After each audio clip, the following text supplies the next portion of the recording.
NK나우 조우연입니다. 지난 9월 평안북도 신의주와 중국 단둥을 잇는 조중우유교의 도로 파손으로 대형 화물차가 철길 쪽으로 전복된 사건이 있었습니다. 이후 두 차례의 보수 공사를 거쳐 지난 2일 다시 개통됐지만 교량 파손을 예방하기 위한 중국의 화물차 무게 제한으로 북한의 정광 수출이 차질을 빚고 있는 것으로 전해졌습니다.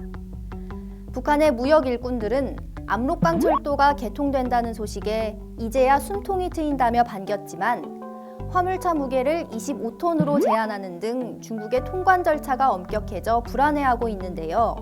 무역군들은 화물 차량 제한 조치가 당분간이니 기다려야 될지 아니면 평안남도 지역의 남포항으로 수출 통로를 바꿔야 할지 망설이고 있다고 합니다.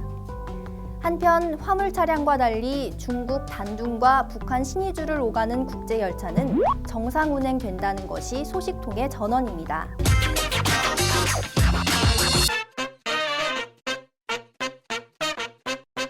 북한의 부유한 집 여성들은 결혼 예물로 한국산 화장품을 선호하고 남성들은 한국산 노트북을 최고로 친다는 소식입니다. 결혼을 앞둔 신부는 한국산 화장품을 예물로 받는 것이 시집을 잘 가는 것으로 인식하고 있고 또 경제적인 여유가 있는 여성들은 손목시계뿐 아니라 한국산 노트북을 남성에게 선물하고 있다고 하는데요. 한국으로 탈북한 친척이나 가족이 있는 집들의 결혼식에 특히 한국산 예물이 많다고 합니다. 결혼식 당일에는 주민들의 눈을 의식해 드러내 보이지 않지만 정작 사용하고 있는 것을 보면 한국산이 많다고 소식통은 전했는데요. 한국에 가족이나 친척이 있는 주민들은 결혼을 비롯해 집안에 대소사가 있을 때마다 한국 가족의 도움으로 경제적인 어려움은 크게 느끼지 않는다고 합니다.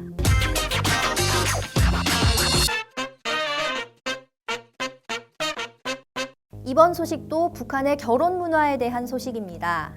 북한의 부는 한류 열풍과 시장의 확대로 경제력이 가장 중요한 결혼 조건이 됐다고 하는데요.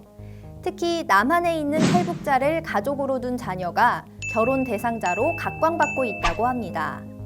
중매꾼도 중매를 설 때 저쪽 집 누구누구가 한국에 있다더라 라는 말을 잊지 않고 강조할 정도라고 하는데요.